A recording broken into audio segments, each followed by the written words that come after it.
why is it important to take your power back, and how can you do that? Well, part of what we know is to subject ourselves to the world and everything that's in it, because that's what's in it and that's how we need to comply with. And so, news, we need to know, because otherwise our destiny can change. And I agree with that to a certain extent, but you always have that person who's watching it, so you can always get the short version of it and what really happened, especially if they are very good in discerning.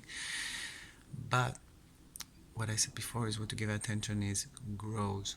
And so, if we give our attention to stuff that is not really beneficial for us, to taking us off course, that's helping us panic, that is causing chaos, that is getting us all over the place, that is giving us a sleepless night, that is harming our eating and sleeping cycle, and basically destabilize us, then it's just an act of self-sabotage. And what we need is to focus on things and to focus on our reality and to focus on healing and focus on moving forward. And even though it seems like there's nothing to move forward to, it doesn't matter. It's not about that. The most important thing is your own world. So clean your world from this stuff. And one of the things that I did this year to clean my world and to manage to get my focus back is to cut myself off of the what I call the social networks, especially the ones by the Tsukitsuk, if you know what I mean, Zuckerberg. It's always been fake. I never liked this concept. I didn't like what it did economically to so many people. I didn't like how it took over violently in so many markets, from PR to everything. And in general, the behavior of people on the network, it's so much easier to be a bully behind a keyboard. And when you meet someone face to face, you can't even make an argument because you're so, let's say, I won't say weak inside, but let's say you're stronger behind the keyboard. It's easier when the person's not in front of you, especially to be mean or to be cruel or to be violent. But when you meet a person face to face, suddenly you're like, oh, there's a person behind it. Oh, I actually hurt them. But when it's just something you type on the keyboard, it's like, oh, whatever. But people destroy people's career, people destroy people's life, people push people over the edge. There was a lot, and there's still a lot of terrible things happening there. So, I mean, in a way, it makes sense that it's called the social networks because that's how society is behaving. But in another way, it's not the only way society is behaving. It can also be uplifting and courageous and loving and nourishing and coming together for the right purpose. So let's not forget that there's always another side to the coin. And people have used the networks also from that. I actually met also amazing people from the other side of the world through it. So there's not only a negative side to it, but we could have done it in a better way. And our focus goes to stuff that inherently are comparable. So what you do is you often compare yourself to others there, and it's already been a problem, and it is a problem in this nowadays to stop doing that. So why would you go to a space that's only that? To distract yourself. Why you want to distract yourself? Because you're not being happy. And it's okay if you're not being happy because it's kind of a world that almost. I read today something that I think Tennessee Williams wrote about the world is funny. The world is like a paper that's written funny, but they reversed it, so it's not funny anymore. In a way, it really feels like that. So our job is to reverse the paper and to see the funny side and create the funny side for ourselves and to make this world a magical space for ourselves, a magical place. And I don't think that sharing everything you do is the key for that. And I also think that there's something about the information.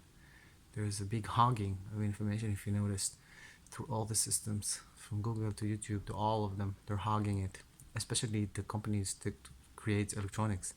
All of them has apps that want to know your location, because once you consent to it, then they can freely sell it, even though they sell it regardless. But if anyone catches them, then at least if you consent to it, you said it's okay.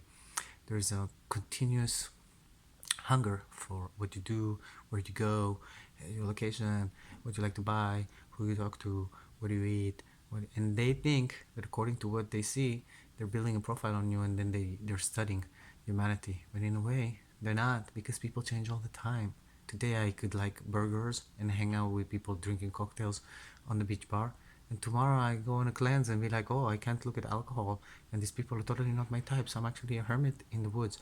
So information can be, it's kind of useless, but you know what, they think they're learning something from it, like they think a lot of things are true and valid in this world.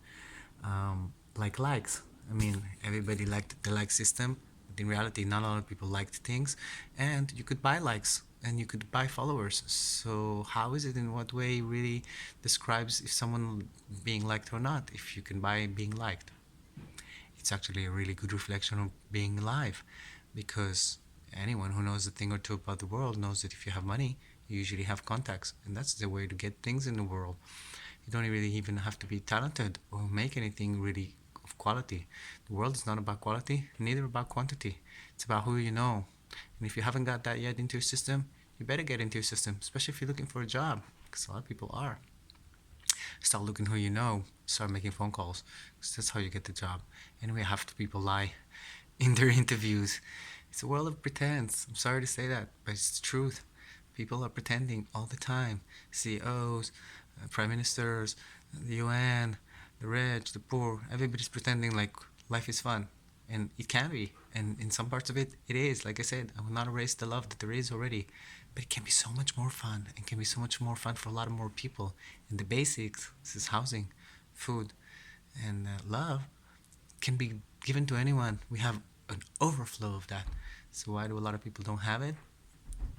Why do people being discriminated based on how they look, or where they're from, what language they speak? Why are women being treated like, I don't want to even go into the list of the insults of being a woman and how difficult it is in the world. It's still a question. Why is it like that? Who said it should be like that? Why is it not different? And why are people angry when it starts changing? It's a lot of questions unanswered. And that's the thing. That's the point where you stop. And that's the point where I stop. Then I go in and I say, you know what? I can't take care of that. I'm gonna leave it to the angels. And I put it in a big, big bubble and give it to the angels I work with to take care of, in which that everybody will have love. And I sprinkle it with a little bit of love and see all these subjects getting light in them and say, that's not mine. Thank you. But what is mine is taking care of myself. What is mine is taking care I have a good vibration. What is mine is taking care of myself. Because once I take care of myself, I'm in a good mood, I automatically take care of others. A, because I'm that kind of person. I love taking care of people. I love feeding them. I love making them laugh. I love uplifting them. I love giving them good advice. I've always done so ever since I was a kid, and I'll never stop doing that. That's why this channel is existing. And the other thing is that when you're good, when you have love, people see it. People don't understand the effect they have on the world. You can walk down the street and nobody will know your story, but they can sense your story. They can sense you feeling good. They can sense you're in a good place. They can sense you going somewhere. Now, by going somewhere, it doesn't mean you're going to be rich and famous, unless that's what you want. And that's a really big possibility that if you're in totally overflow of love, that will happen. It means that you're going where you need to be going, and you know where you need to be going, and you're trusting and believing. And that is something that we shine out. It's like when people are in love, they shine out, and then everybody wants them. But when they were alone, I don't want to say nobody wanted them, but it was more complicated because perhaps they had lack, or perhaps they were inclusive and they didn't even see people are interested in them, or perhaps, you know, people find people who have somebody more attractive because they're unavailable. It's another subject for another time, especially for LGBTs, but everybody, don't worry guys, you're not the only one. It comes from the straight society in general. And so, I really highly advise you to focus on you and take all that time for you, especially now. That is the most communal behavior you could do, because just like I said, your vibration, where you're at, how you feel, how much love you have, even if you don't leave the house, it's like a butterfly effect. You're vibrating it out to the world. The more you fill yourself with love and life with love, the more you take time for yourself and heal, the more you recharge, the more the world recharges, because it's like a ripple effect. You do that for yourself, other people doing it in another place, together you're creating a movement of recharging.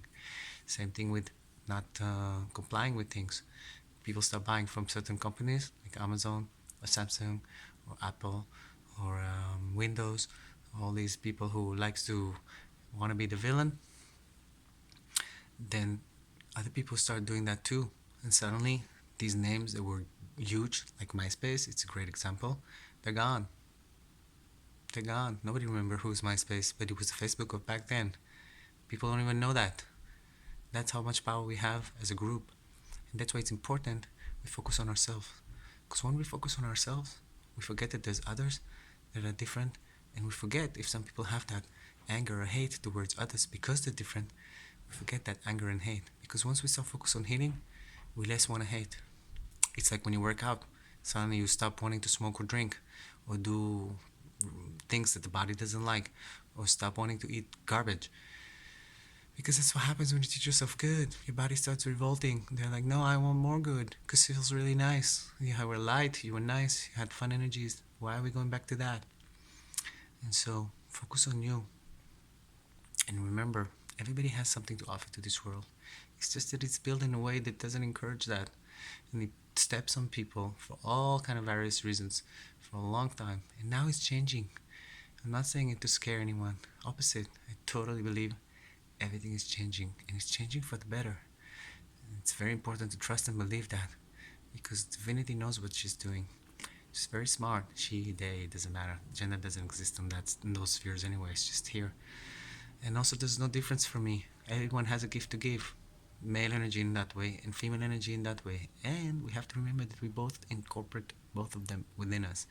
Everybody has a male and female side within them.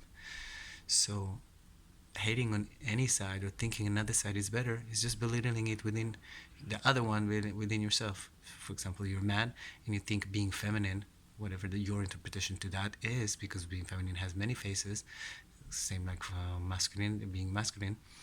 If you're hating on being feminine, then you're just hating on your feminine side, and you're just unbalancing yourself. That's what we call toxic masculinity or femininity. When you have too much of another, of one, instead of the other, instead of finding the balance. The more you find the balance, the more you're at peace. The more you're at peace, the more you have love. The more you have love flowing through you, the more what you want can happen, and the more what we want in the world that is good can happen. That's how you make a revolution. You don't need to make a sign. You don't need to leave your house. And even preferably, don't leave your house. Don't go to work. Don't shop at the big monsters. And show them who has the power. And that brings me to another subject. It's called taking your power back. Part of not joining the social networks is taking your power back. Not talking about these people that you consider villain. It's taking your power back, because the more attention, the more you mention these people's names, the more power you give them. I'm not going to mention the names because it's part of the exercise, but let me give you an example. Say, for example, a very prominent politician who's just been elected in a very large country, who has a kind of a puppet, which I like to call RoboKid, who's a very big CEO of a company that lives off its investors. These two, they will say, do, or perform anything ridiculous just to catch your attention. And if you notice, they're not the only one. All their friends who are dictators, including the dictator of the country where I come from, they love putting themselves in the news. He even have a paper where he puts himself in the news, telling negative things about him, and people be like, well, look at what an honest man. He's telling people about, he's showing that he's suspicious, a suspect of a crime on his own paper. That's truly being a true journalism. I'm like, no, he's doing this to you, you know? You can't do anything. See? You can't do anything. I don't touch you, huh? I'm not touching your eye. I'm just, showing you that I can be a suspect of illegal things, put it in my paper, and you can't do anything. They like to make you feel like dirty villains and you tiny little people who can't do anything. But in reality, you can. You can not comply. You can take your power back. And how do you take your power back? By taking your attention back. Stop giving these people attention. Everybody has what I call, and I mentioned it before, designated driver. That person who always read the news, even if you freaking, they'll have a huge trauma that tells them to stop watching the news. They will never stop. So you can always come to them and get notified on stuff you really need to know. Like if they're coming to get you from your house and you need to run away, which at the end of the day won't help. But we're not going to get there anyway, so don't be freaking out.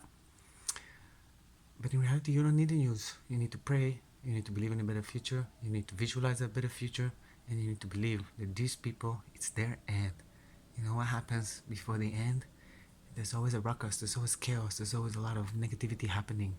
And it looks like they're tipping the scale towards them. But the only way they can tip the scale is by taking your attention and taking your power. Your attention is your power. So instead of it, you're going to stop talking about them. You're going to stop mentioning them. You don't care what they do. Because just like they do this thing they can also be gone in a. And that's the part you don't think of, because they're so busy scaring you and you're so good at being scared and giving them your power away. So take your power back. Take your mission, your focus, your intention to heal yourself and to have a better life back to you. even if it seems like it's impossible. It's not about the outside, it's about the inside. What is possible here is possible in reality. The more you trust and believe, the more will come into your reality. So you gotta work on that. Especially if you just find that out. Let me tell you, I know it for a long time and it goes, it's like waves. Some months and days I believe and I'm completely in the spirit world and I talk to God knows what, you don't even know. And some days I feel like I'm totally imagining it, I'm crazy. It's, it's like healing. It's not linear. Everything is like a spiral or a circle, you name it. It's not a straight line, that's for sure. But what's important is that I want to always go back to that place where I trust, and I want to always go back to that track that I have of wanting to have a magical life and continue to trust and believe and to pray and to be in there and to invest in myself and rest and nourish myself and go out only when I have good energy zone. And I do don't let people's fear and people's tension or stress affect me. And if it does, I go back home and I clear it. I'm very responsible about myself and my body, and I'm trying to show you that if you start listening to yourself, you can be responsible too. It doesn't mean you have to be. It sounds heavy, I know, but actually, it's the best responsibility you can ever have, because you gain all the fruits of it when you start seeing how much your life betters and how much it's much more fun and exciting, and it's like life becomes a journey. Like, like when you, I don't know, some people don't like traveling, but I love when it's exciting and it's an adventure and you meet beautiful people and suddenly a lot of things you wanted suddenly can happen because you worked on it and you release and you release and you release, and all these blocks and all these ideas and all these thoughts of why you couldn't have it, they're gone because you did so much work. And suddenly you have so much wisdom and so much strength and so much beauty to share with others, and you wanna, like I have, and I feel like I have, and I want to share it with others, and I'm here doing that.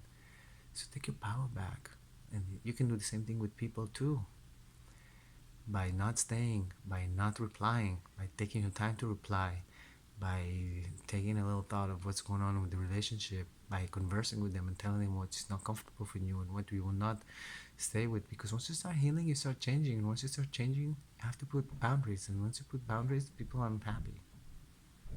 And that's the same thing goes for freaking leaders.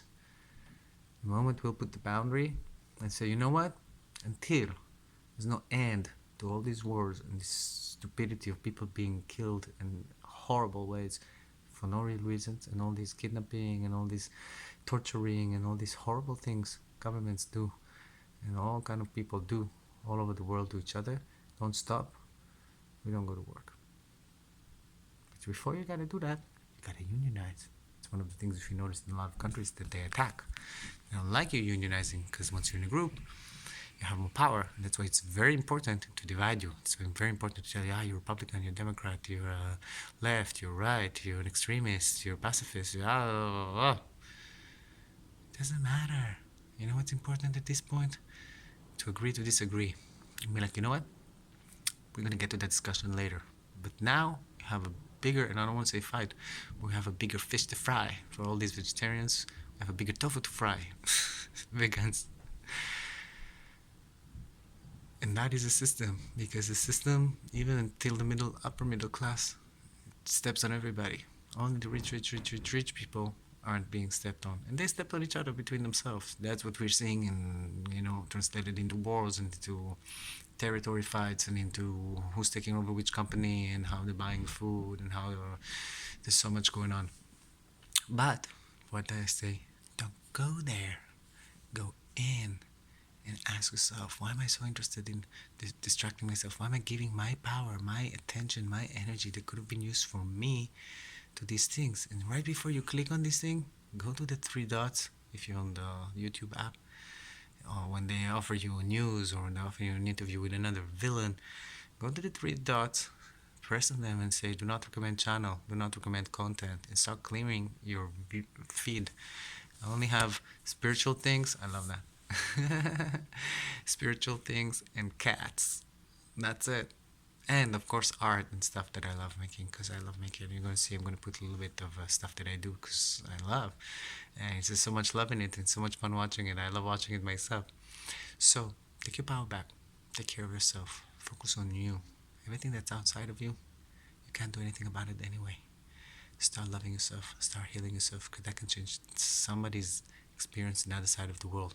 The more you're happy when people are distressed, the more chances they can be happy because the vibration is coming to them. So start waving, sending these waves of vibration of love. I love you. No need to hang in there. You need to love yourself and rise in love. I love you. You can do it.